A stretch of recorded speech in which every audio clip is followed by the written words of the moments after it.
Eh ben, il est 7h29. Oui, il est 7h29 et on démarre le matin, des potrons minés en direct sur LinkedIn, sur YouTube, sur Twitter, comme chaque matin de la semaine, comme chaque jour de la semaine, avec une invitée ou un invité et on va parler d'un sujet. Ouais, on parle d'un sujet dans la profondeur. Alors j'ai besoin de toi, hein, j'ai besoin de tes commentaires, on a besoin que tu viennes poser tes questions. C'est interactif, c'est participatif, c'est conversationnel, bref, c'est le Bonjour PPC du matin. Prends un café, ne lâche rien à ton clavier, c'est parti, 3, 2, 1. On va enregistrer l'épisode du podcast, il est disponible dans la foulée, dans quelques minutes avant 8h, sur les plateformes de podcast traditionnelles, c'est promis. Allez, 3, 2, 1, on démarre l'enregistrement et ensuite je lance mon invité. C'est parti, 3, 2, 1. ABM, tu connais, tu pratiques. ABM, c'est un acronyme en 3 lettres qui signifie Account Based Marketing. L'ABM, c'est une technique de vente utilisée en business to business pour chasser les grands comptes. Le principe de l'ABM, travailler de manière étroite entre le marketing et les ventes pour concentrer les efforts sur des comptes clés dans une approche très organisée avec l'aide des outils digitaux. Ça fonctionne comment, l'account-based marketing, et ça change quoi concrètement dans le modèle de vente? Pour en savoir plus et bien comprendre les transformations en cours dans la vente en B2B, j'ai invité dans cet épisode du podcast Isabelle Defay, spécialiste de l'ABM et de l'inbound marketing. Bonjour Isabelle. Bonjour PPC, ravie de te retrouver. Ça fait plaisir aussi. Isabelle, en fait, l'ABM, ça change quoi? Est-ce que tu peux nous expliquer ça de façon très simple? Finalement, si on veut être honnête avec soi-même, ça change pas tout à fait quelque chose. C'est-à-dire que ça complète et ça améliore quelque chose, mais ça change pas.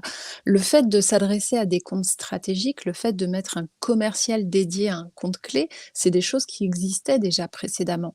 Dans les entreprises, on avait, des account managers, c'est pas nouveau. Ce qui a un peu changé aujourd'hui, c'est l'apport du digital, en fait. C'est la capacité d'aller recueillir de la donnée, de se nourrir de cette donnée pour prioriser, pour mieux comprendre, pour mieux adresser encore ces comptes clés. Nickel. La data, la data, toujours la data. Alors, quand on travaille en ABM, justement, j'aimerais qu'on parle un peu de ce sujet de données. On s'aperçoit en fait en creusant dans ces grands comptes que l'on découvre aussi des jeux de pouvoir, des jeux d'influence, au-delà de l'organigramme classique, peut-être des jeux d'acteurs. On fait quoi de toute cette donnée? Elle va où? On arrive à la stocker ou le RGPD nous en empêche? Alors, on va la centraliser. Alors, je vais poser tout de suite un postulat. L'outil ne viendra qu'après la stratégie. C'est vraiment un point important, c'est-à-dire que la première question à se poser, c'est d'abord: qu'est-ce que je veux faire? Comment je veux le faire? Avec qui je veux le faire? Auprès de qui? De quel compte je veux le faire? Et une fois qu'on a posé tous ces postulats, on va se poser la question de comment et avec quel outil. Et la notion de data, elle est importante parce qu'effectivement, comme tu l'as très bien expliqué, dès le départ, on va mutualiser et concentrer des ressources marketing et commerciales qui, il faut être lucide aussi, parfois ont du mal à travailler ensemble. Donc il va falloir offrir une capacité à centraliser ces informations et à les rendre accessibles à tout le monde. Donc effectivement, l'important, c'est de donner les moyens de concentrer ces informations, de les rendre accessibles, de les rendre intelligibles, de les rendre utilisables rapidement. Un commercial, par essence, il n'a pas forcément le temps d'aller creuser les sujets, et cetera. Son objectif, c'est effectivement d'être choisi, d'être retenu et de pouvoir vendre. Donc il faut lui donner les moyens d'aller vite, de gagner du temps. L'ABM, il y a une donnée qui était sortie il n'y a pas très longtemps, c'est 50% de temps gagné pour les équipes commerciales en prospection. C'est pas neutre. En revanche, le rôle et la mission du marketing, c'est aussi de faciliter cette tâche-là en mettant à disposition du contenu, des campagnes séquencées, des informations personnalisées. Pour un commercial, savoir qu'effectivement, comme tu le disais, les jeux d'influence, les positions, les choix, les décisions, et cetera. Bien connaître son compte, c'est arriver avec les meilleurs moyens. Je veux pas dire les armes parce que je suis pas dans un discours, de d'attaque ou autre, mais c'est Mmh. plutôt d'avoir les meilleurs moyens d'adresser ce compte et de créer, de l'attention, de recevoir de l'attention de la part de ce compte-là. Ouais. Toi qui as un poste d'observation, privilégié puisque tu recommandes beaucoup d'entreprises sur l'account based marketing. Qu'est-ce que tu as observé justement de peut-être de cette nouvelle façon de travailler, en binôme entre commercial et marketing? C'était il y a quelques années finalement un petit peu un combat entre ces 2 types de directions. Aujourd'hui, ils travaillent main dans la main. Ça change quoi en fait? Bah, en fait, je pense que la situation qu'on connaît depuis, 18 mois, presque 2 ans, a aussi rebattu les cartes. C'est-à-dire que, il y a une situation qu'ont connue beaucoup d'entreprises, c'est de se retrouver avec des commerciaux de terrain contraints, d'être, en home office, d'être en confinement, de ne plus avoir leur terrain de jeu, c'est le cas de le dire, et d'être privés de la capacité de rencontrer de visu, les personnes, qui étaient leurs interlocuteurs privilégiés, et de se retrouver avec, la nécessité d'adresser autrement, par notamment le digital, cette population-là. Et la situation a fait que ça a permis aussi peut-être de reconsidérer l'apport de chacun. C'est-à-dire que le marketing a peut-être, pu voir la valeur que peut apporter un commercial avec cette connaissance précise du terrain, les verbatims, ce qui va être le caillou dans la chaussure des clients, et cetera, pour nourrir le marketing. Et à l'inverse, le commercial va pouvoir exprimer ses besoins auprès du marketing pour avoir le meilleur contenu, la meilleure interaction, la meilleure expérience à proposer pour capter l'attention de ces comptes. On va s'adresser à des comptes stratégiques souvent difficiles à atteindre. On a parfois même des coffres forts, on n'arrive pas à rentrer, et pouvoir s'appuyer l'un et l'autre vers cette même, ambition, ça a changé. D'autant plus avec la situation qu'on connaît. Donc ça, c'est peut-être une évolution par rapport à ces derniers mois où effectivement, c'est pas encore gagné, hein, soyons honnêtes. Il y a encore beaucoup de situations de silos, mais en tout cas, il y a plus d'interaction entre le marketing et le commercial, notamment grâce à cette approche, account based marketing. Mmh. Allez, on va prendre une première question, c'est celle de Vincent. Tu commences par quoi? Un ensemble, avec de la data, déjà acquise, alors en nurturing ou un ciblage plus stratégique et puis tu tentes et évalues le potentiel en temps réel? Tu t'y prends comment pour démarrer? D'abord, on pose la question de quel objectif on se fixe ensemble. Parce que ça, c'est un point, c'est-à-dire qu'on ne se réveille pas un matin quand on est marketeur, dirigeant ou commercial en se disant: «Tiens, et si je faisais de l'ABM?» Ça marche pas comme ça. C'est d'abord de se dire: «Quel objectif je me fixe?» Est-ce que je veux, travailler sur une base existante et faire de l'upsell, c'est-à-dire vendre un peu plus? Est-ce que je veux faire du cross-sell? Est-ce que je veux rentrer dans une autre BU, par exemple, dans un compte dans lequel je suis déjà? Ou est-ce que je veux aller acquérir de nouveaux comptes? Et ça, c'est important parce qu'on ne déploiera pas les mêmes, approches. Après, c'est effectivement de valider, de définir quel compte je veux adresser. Est-ce que, si je prends un exemple, j'ai, signé, telle grande société dans, la banque et l'assurance, est-ce que je vais capitaliser sur cette expérience, ce retour d'expérience-là pour aller chercher des comptes du même secteur ou de la même, taille, ou enfin, est-ce que je vais travailler dans des comptes similaires, ce qu'on appelle le look-alike? Ou à l'inverse, est-ce que je veux me donner, j'ai une amie qui dit qu'on a le luxe, d'aller chercher, les comptes qui nous intéressent en ABM, c'est un peu ça. Est-ce que je vais me donner le défi et le challenge d'aller chercher des noms, telle société, telle société, telle société? Pas juste pour le défi, mais aussi parce que je suis convaincue que j'ai la bonne solution à leurs problématiques. Et l'important, c'est, quand on démarre, d'aller chercher des comptes atteignables aussi. C'est important parce que si je me donne un Everest devant moi, que je suis en tongs, ça va être compliqué. Donc il vaut peut-être mieux, faire, le puy de Dôme dans un premier temps, certes en tongs, mais de se dire: «OK, j'ai réussi et après je ferai l'Everest». Peut-être pas en tongs non plus, mais en tout cas avec les bons moyens. Donc se donner aussi, une situation de prouver le concept de ce que je mets en place, de prouver la campagne, la qualité de ce que je déploie, avant d'aller sur un programme de plus grande envergure. Ouais. Et Et justement, les objectifs, en fait, qu'on se donne, je comprends, hein, ton analogie entre le Puy-de-Dôme et l'Everest. C'est ça, On est c'est lundi c'est matin, hein. très parlant. Lundi matin, c'est très tôt, tout va bien. Justement, on se donne des petits objectifs, quand on veut cibler finalement un grand compte, on veut pas tout chambouler tout de suite, on se donne des objectifs atteignables pour dire: «Allez, faisons déjà la preuve que ça fonctionne», c'est ça quand on démarre? C'est ça que j'entends?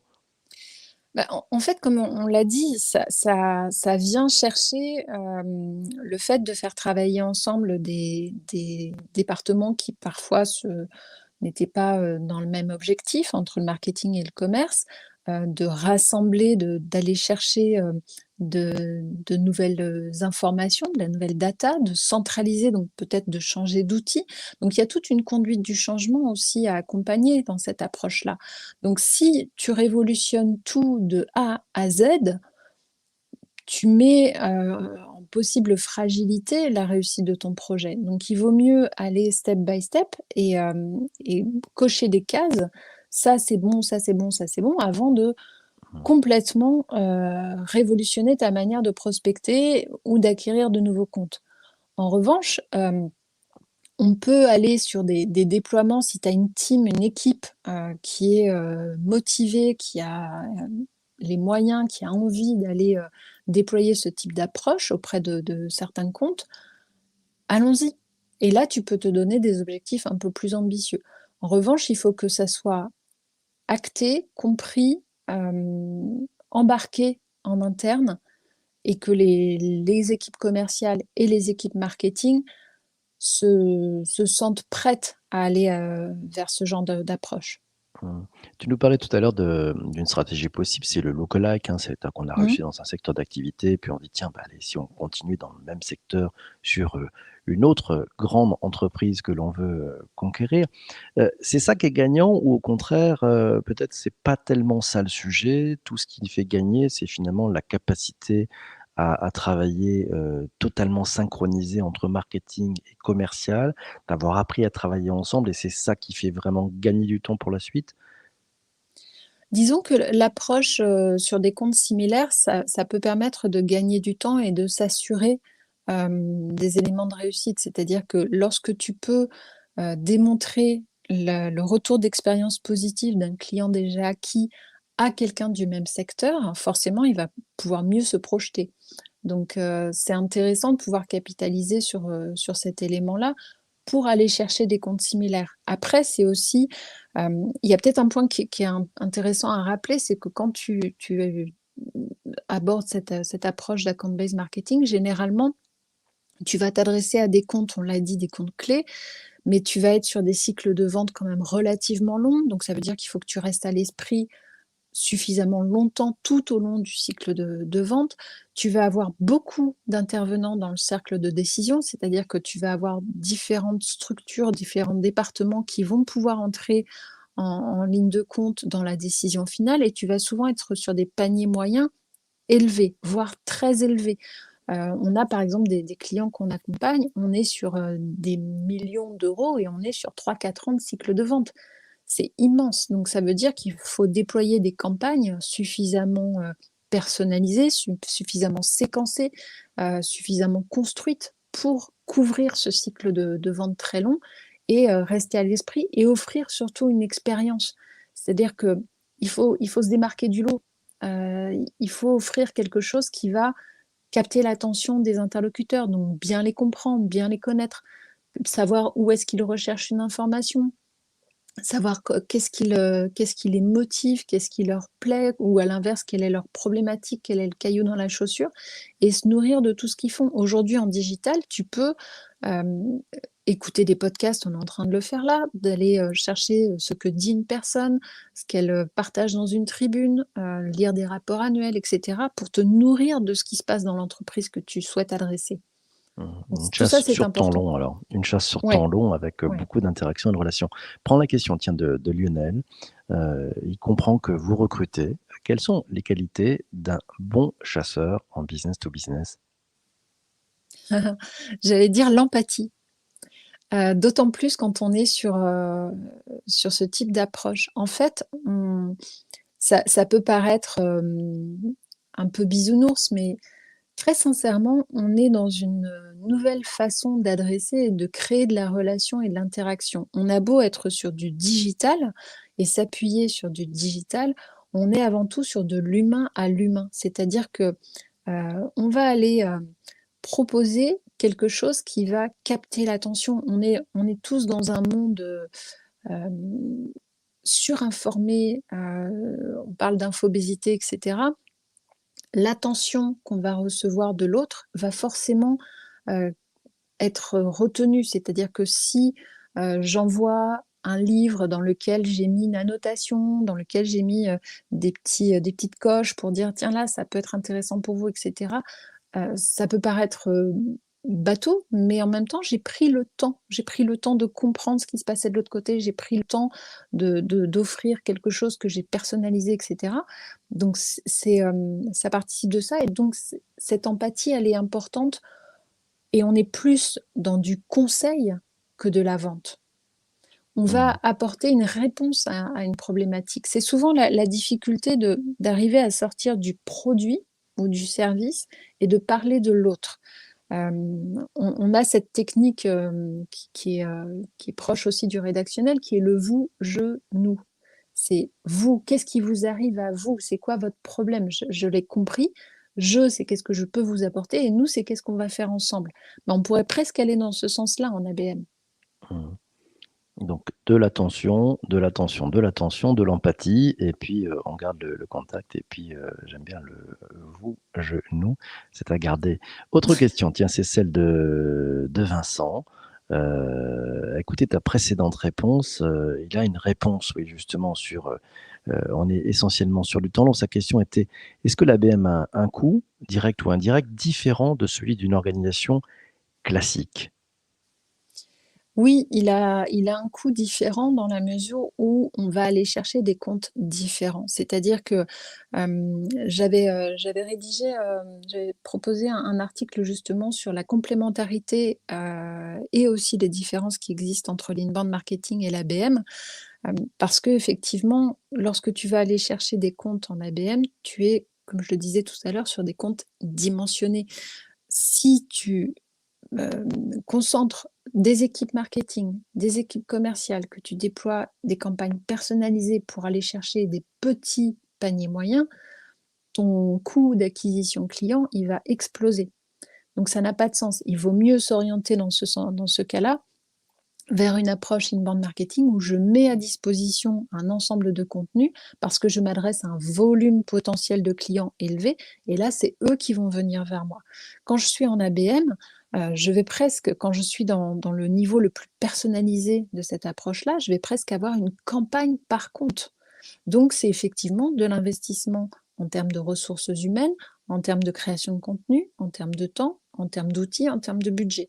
Mais parce que je vais chercher des comptes très rémunérateurs en face. Donc, le rapport, le retour sur investissement, il est correct, il est équitable. Il est équitable. Un peu de prospective, l'ABM a 3, 4, 5 ans, tu vois ça comment? Cette, technique, cette nouvelle façon de chasser en business to business? Tu lui prédis quel avenir?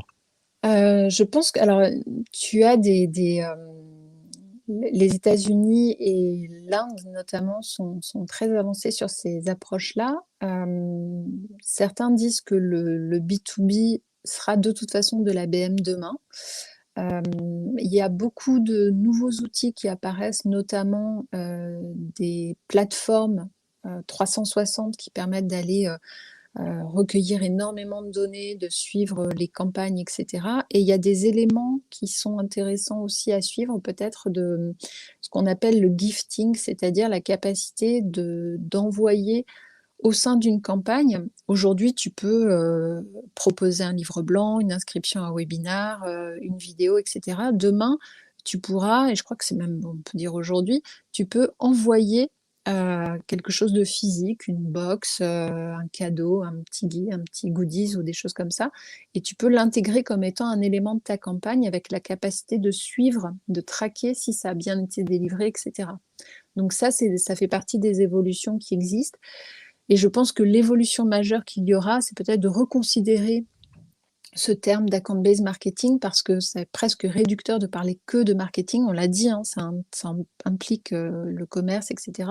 Et parler plus d'expérience. On parle d'ABX, Account-Based Experience, on parle d'ABE avec l'Account-Based Engagement. Ça participe effectivement de l'engagement de part et d'autre d'ailleurs entre la société qui veut aller conquérir des comptes et puis celle qui s'engage auprès de cette nouvelle marque que parfois elle découvre grâce à ces actions-là. Très, très clair. Merci beaucoup. J'adore le Account-Based Experience. Merci beaucoup, Isabelle. Merci. C'est toujours aussi clair, toujours aussi limpide avec toi. Mille merci à toi. Merci.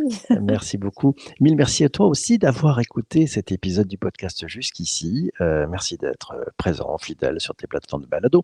Si tu apprécies ces rencontres, ces épisodes, ces interviews, n'hésite pas à partager ce podcast autour de toi.